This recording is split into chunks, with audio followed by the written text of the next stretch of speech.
మరగతి భామిని. రాముడు లేకుండా సీతమ్మ నిద్రపోతుందా? నభోక్తం తింటుందా? తినదు. నిద్రపోతుందా? పోదు. నా గలంకత్వం అలంకారం చేసుకుంటుందా? చేసుకోదు. క్వశ్చన్ వారిని, ఆన్సర్ వారిని. నపానం ఉపసేవితం మంచినీళ్ళు తాగుతుందా? తాగదు. నాణ్యుపస్థాపం సురాణమపి చేష్టరం ఇతరులైనటువంటి నరుడు పక్కన ఉంటుందా? ఉండదు. వారు ఇంద్రుడైనా సరే. ఎందుకో తెలుసా? నహి రామ సమః కశ్చిత్ విద్యతే త్రిదశేష్వపి. రామునితో సమానుడైనటువంటి మహానుభావుడు మూడు లోకాల్లో కాదు, దేవతల్లోనే లేడు. ఇంకెక్కడుంటాడే? రామ సమానుడు ఎక్కడా కూడా ఉండడు కాదు, ఉండడు. అందుకని ఇప్పటికీ అప్పటికీ ఎప్పటికీ మనం అందరం కోరుకునేది ఒకటేనండి. కృష్ణ రాజ్యం అనుకోం, ధర్మరాజు రాజ్యం అనుకోం, ఇంక ఏ రాజ్యం అనుకోమండి. ఏమనుకుంటాం?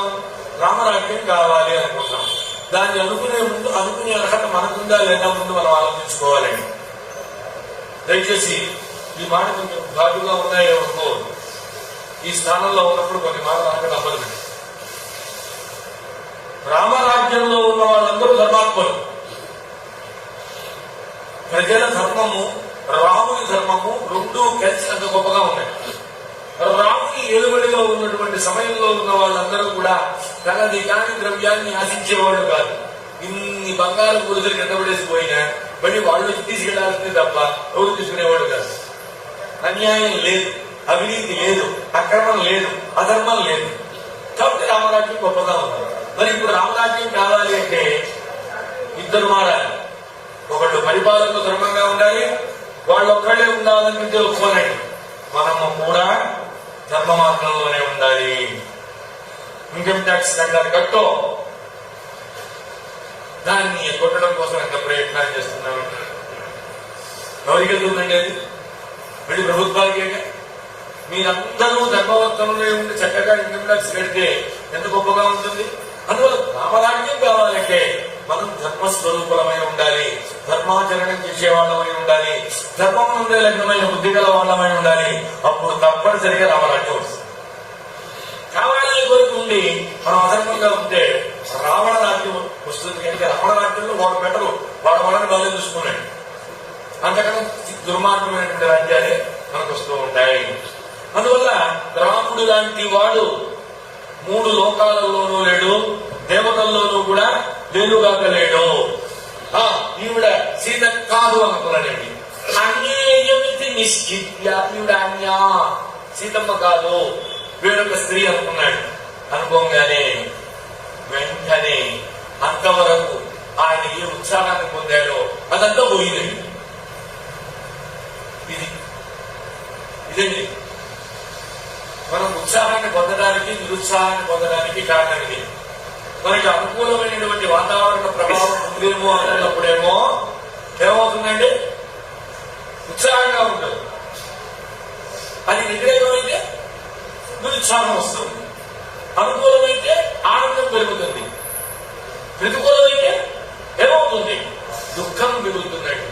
ఎవరో మన వాళ్ళు ట్రైన్లో వస్తున్నారండి, మళ్ళీ మాట వస్తున్నారు, అదేదో ఎక్స్ప్రెస్ సరిగ్గా అదే సమయంలో న్యూస్ వచ్చింది, ఏదో ఎక్స్ప్రెస్ కి యాక్సిడెంట్ అయింది, 4 బిడ్డలు పడిపోయినాయి, చట్టకాలంలో ఎంతమంది చచ్చిపోయిన వాళ్ళు చెబుతున్నాడు వాడు.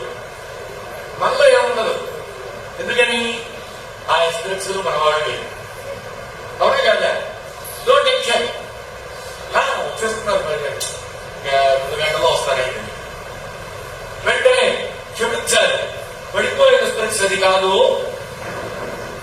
అది కాదు, ఫలానా అన్నాడు, మార్చాడు పేరు వాడు. అది వీళ్ళ వాళ్ళకి కేసులు పడిపోయిందని చెప్పాడు న్యూస్ లో. మరిగా కంపార్ట్మెంట్ నెంబర్స్ వివరంగా ఇస్తున్నామండి అన్నాడు. ఏ కంపార్ట్మెంట్ లో వీళ్ళు ఉన్నారో ఆ నెంబర్లు చెప్పాడు. ఇప్పుడు చెప్పండి, ఇంతకుముందు ఆనందంగా ఉన్నాడు, మీరు ఎప్పుడైతే వాళ్ళన్నారో వెంటనే పొలబడ్డాడండి. అయ్యో అని నేను మొదలుపెట్టాడు, బ్యాగ్లో మొదలుపెట్టాడు. అవునా కాదా? ఎందుకని? ఆ అభిమానం, ప్రేమ, నా అనే భావన ఉన్నప్పుడు అది ఉంటుంది, లేకపోతే ఉండదండి. మా తల్లి సీతమ్మ అనుకున్నాడు, ఆనందంతో పొంగిపోయాడు. ఇప్పుడు సీతమ్మ కాదు అని రకరకాల కారణాలతో ఆయన భావించి తెలుసుకున్నాడు. సీతమ్మ కాదు అనగానే ఆ ఆనందం కాస్త మటుమాయమైపోయింది.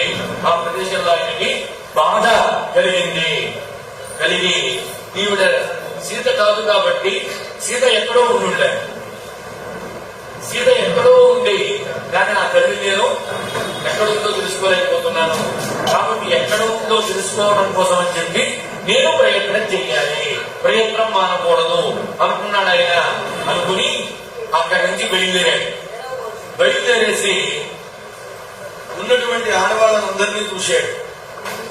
ఆ శయనశాల అయిపోయిందండి, అని విడివిడిగా ఉండేవి. ఇక మన కులాలలాగా డైనింగ్ టేబుల్ లాగి భోజనం చేయడం, దీని పక్కన పెట్టి మంచం వేసుకోవడం అలా కాదు. శయనశాల వేరు, భోజనశాల వేరు, వంటశాల వేరు.